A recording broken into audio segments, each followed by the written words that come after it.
నమస్తే. ఇన్నాళ్ళు నన్ను సపోర్ట్ చేస్తూ, ఎంకరేజ్ చేస్తూ మీ ప్రేమని నాకు అందిస్తున్న ప్రతి ఒక్కరికి కృతజ్ఞతలు. అలాగే ఈ వీడియో కూడా ఖచ్చితంగా మీకు ఉపయోగపడుతుంది. లైక్, షేర్ అండ్ సబ్స్క్రైబ్ చేసి మీ సపోర్ట్‌ని నాకు అందించండి. అలాగే ఈ వీడియో పట్ల మీకున్న అభిప్రాయాన్ని కామెంట్ సెక్షన్‌లో కామెంట్ చేసి తెలియజేయండి. ఇప్పుడు వీడియోని చూద్దాం. నమస్తే, వెల్కమ్ టు అవర్ ఛానల్. నేను పద్మిని. ప్రస్తుతంతో పాటు ప్రముఖ ఆధ్యాత్మికవేత్త, ప్రముఖ న్యూమరాలజిస్ట్ లక్ష్మీ నరసింహస్వామి ఉపాసకురాలు శ్రీమతి స్రవంతి గారు మనతో పాటు ఉన్నారు. మాట్లాడదాం. నమస్తే అక్క. నమస్తే పద్మిని. అక్క, వైశాఖ మాసంలో ఖచ్చితంగా వైశాఖ పౌర్ణమ గురించి ప్రత్యేకంగా ఖచ్చితంగా మాట్లాడుకోవాలి. అలాగే వైశాఖ మాసం స్టార్టింగే అక్షయ తృతీయ వస్తుంది. అమావాస్య తర్వాత తదియ అక్షయ తృతీయ. అసలు అక్షయ తృతీయని ఎంత బ్యూటిఫుల్ గా మార్కెటింగ్ చేసుకోవచ్చు, అంత బ్యూటిఫుల్ గా మార్కెటింగ్ చేసేసుకుని సరే, సంతోషం కోసం బంగారం కొనుక్కోవడం ఇస్ అ డిఫరెంట్ స్టోరీ. కానీ ఆ బంగారం కొనేసుకుంటే ఏదో అది అక్షయం అయిపోతుంది అంటే అది ఎంతవరకు అనేది ఆలోచించుకోవాల్సి ఉంటుంది. అసలు ఏంటి అక్షయ తృతీయకు ఉన్నటువంటి వైశిష్ట్యం?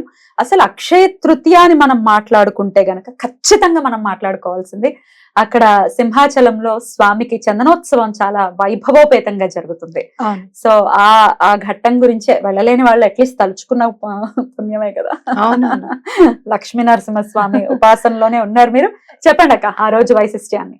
ఆ రోజు నిజంగా చెప్పాలి అని అంటే ప్రహ్లాదుడు అడిగాట స్వామిని, నేను వరాహ రూపం చూడలేదు స్వామినిది, ఒకసారి చూడాలని ఉంది అని అంటే స్వామి వరాహ రూపము అలాగే లక్ష్మీ నారసింహ రూపం ఉంది కదా, రెండు కలిపి చూయించారట ప్రహ్లాదుడికి. అయితే ఆ ఒక్క రోజే మనకి నిజ రూప దర్శనం ఎందుకు ఉంటుంది చెప్పు, అక్షయ తృతీయ నాడు. అంటే ఆ రోజు స్వామిని చూస్తే ఇంకా అక్షయం అనమాట, సంవత్సరం అంతా చూసినంత ఫలితం ఆ ఒక్క రోజు చూస్తే. స్వామికి చల్లదనం కావాలి కాబట్టి నిజంగా శివకేశవులకి ఎటువంటి భేదము లేదు అనడానికి ఇది స్వామి తనంతట తాను చేయించుకునేదిగా మనం చూడొచ్చు. ఆ లింగాకారంలోనే స్వామిని మళ్ళీ చందనమంతా పూస్తారు. మామూలుగా పూయాలంటే ఇట్లా రౌండ్ గానే ఎట్లనో పూయచ్చు, కానీ లింగాకారంలోనే పూస్తారు చూడు. అంటే శివకేశవులకి అభేదం అని చెప్పి ఖచ్చితంగా మనం చెప్పుకోవచ్చు. అక్షయ తృతీయ ఇంపార్టెన్స్ చూసుకోవాలి అనుకుంటే కనుక స్వామిని ఆ ఒక్కరోజు చూస్తే చాలు అక్షయం అవుతుంది, ఇంకా సంవత్సరం అంతా చూసినట్టే అని కూడా మనం అనుకోవచ్చు. కాబట్టి ఈ తిథికి ఉన్న ఇదేంటి అంటే ఆ రోజు మనం ఏమన్నా చేసుకుంటే గనక అక్షయం అవుతుంది, వేస్ట్ అవ్వదు అనేది అనమాట. అంటే ఎప్పటికప్పుడు మనం బంగారం కొనుక్కోవాలా కొనుక్కోకూడదా అనే దాని మీద చాలా ఉంటే గనక, మన దగ్గర డబ్బులు ఉన్నాయి, దాచుకునేంత డబ్బు ఉంది అన్నప్పుడు 1 గ్రామ్ బంగారం కొనుక్కొని అది పూజ రూమ్ లో పెట్టుకొని పూజ చేసుకోవడంలో తప్పేమీ లేదు. అయితే అది కొనడానికి మనం అప్పు చేస్తున్నామా, క్రెడిట్ కార్డ్ వాడుతున్నామా, ఎవరి దగ్గరన్నా చేబదులు తీసుకొస్తున్నామా, లేకపోతే ఇంట్లో మగవారిని ఇబ్బంది పెట్టి ఏమన్నా చేస్తున్నామా అనేది కూడా మనం ఒక్కసారి అనలైజ్ చేసుకోవాలి. ఎందుకు ఏది చేసినా అక్షయమే కదా. ఆ రోజు నువ్వు క్రెడిట్ కార్డ్ మీద అప్పు తెస్తే అది అక్షయం అవుతుంది, చేబదులు అక్షయం అవుతుంది, ఇంట్లో బాధ పెట్టి తీసుకొని వస్తే అక్షయం అవుతుంది. దీని బదులు నేనేం చేస్తాను అని అంటే ప్రతి నెల ఒక 1000 రూపాయలు 2000 పక్కకు పెట్టుకుంటాను. పక్కకు పెట్టేసుకొని దాంతో నేను ఏమైనా కొనుక్కోవాలి అనుకుంటే గనక చిన్న లక్ష్మీ రూపాయినా కానీ తెచ్చుకుంటాను. సర్వసాధారణంగా అయితే మాత్రం ఏమన్నా కొనుక్కుందామా అని గనక ఒకసారి నేను అడిగితే నెక్స్ట్ ఇయర్ చూద్దాం లేదా అన్న ఇప్పుడు ఉండని, ఎందుకంటే ఒక్కొక్కసారి ఫీజులు కట్టాల్సి వస్తుంది పద్మిని, దానికోసం ఆపుకోవాలి. మన దగ్గర ఉన్నాయి అని చెప్తాం ఆశగా, సంవత్సరం నుంచి దాచుకుంటాం, ఉండని ఫీజు కట్టాల్సింది కదా ఆలోచించి అలాంటిది ఏమన్నా ఉంటే కూడా అక్కడ కూడా ఆగిపోతాను నేను. అంటే వద్దు అన్న పని చేయకూడదు. ఒకసారి చేసాము అంటే అది కూడా అక్షయం అవుతుంది, అది వద్దన్న పని చేస్తూనే ఉంటాం.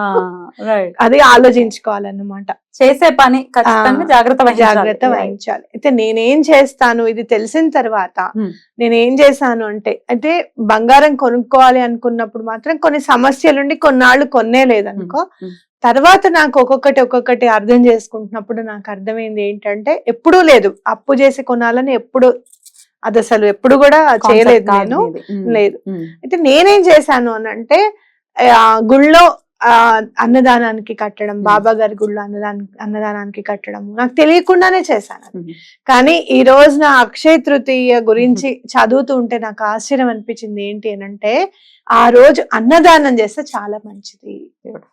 ఎందుకు అనంటే ఒకనొక దాంట్లో ఏం రాశారు అనంటే, ఈ రోజే అన్నపూర్ణాదేవి దగ్గరికి శివుడు కూడా వచ్చి అన్నం అన్నం పెట్టమని అడిగారట ఆయన.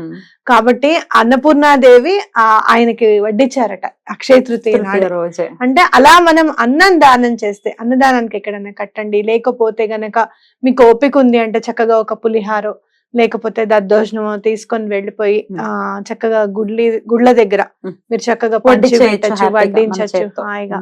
ఎంతో ప్రశాంతంగా ఉంటుంది మనం ఆ పని చేస్తే. మరి నలుగురు చక్కగా ఆనందంగా తిన్నారు కదా అని అనిపిస్తుంది అనమాట మనకి. కాబట్టి అలా చేయండి అక్షయ తృతీయ రోజు. మీకు అట్లా చాలా ఇబ్బందిగా ఉంది, అసలు ఇప్పుడు ఉన్న సమస్యల్లో ఇంత పులిహార వండుకొని వెళ్ళి అక్కడ పెట్టేంత మనసు కూడా లేదు, నిలకడగా లేదు. బాధలు ఉన్నప్పుడు ఏం చెయ్యాలి అని అనిపించదు మీకు. కనీసం ఒక వాటర్ బాటిల్ అన్నా కొనివ్వండి, లేదు అంటే ఒక బ్రెడ్ ప్యాకెట్ ఎవరికన్నా కొనివ్వండి. అట్లాంటివి చెయ్యండి. ఈ ఆర్థిక ఇబ్బందులన్నీ తొలగించమ్మా అని చెప్పి దండం పెట్టుకోండి. అయితే లక్ష్మీదేవిని ఎలా పూజించాలి అనే దాని మీద కూడా ఒకసారి దృష్టి సారిద్దాం. అలాగే లక్ష్మీ నరసింహస్వామికి కూడా ప్రత్యేకించి అక్కడ సింహాచలంలో జరుగుతుంది కాబట్టి మన ఇంట్లో కూడా మనం ఏమైనా చేసుకునే పద్ధతి ఉందా? తప్పకుండా. మీరు ఏం చేస్తారంటే లక్ష్మీ నరసింహస్వామిది కరావలంబ స్తోత్రం చదువుకుంటే చాలా మంచిది.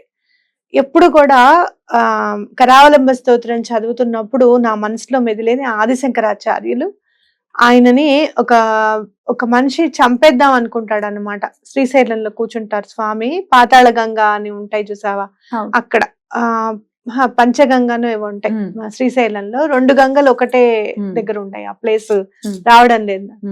అక్కడ కూర్చుంటారనమాట స్వామి. అప్పుడు ఈయన సనాతన ధర్మాన్ని నాశనం చేస్తున్నారు అనేది ఒకళ్ళకి వాదన. ఆయన ఏం చేస్తారంటే ఈయన చంపేద్దాం అని చెప్పి అనుకుంటారనమాట. అయితే ఆయన శిష్యుడు చాలా దూరంలో నుంచుని ఉంటారు. నుంచుని ఉన్న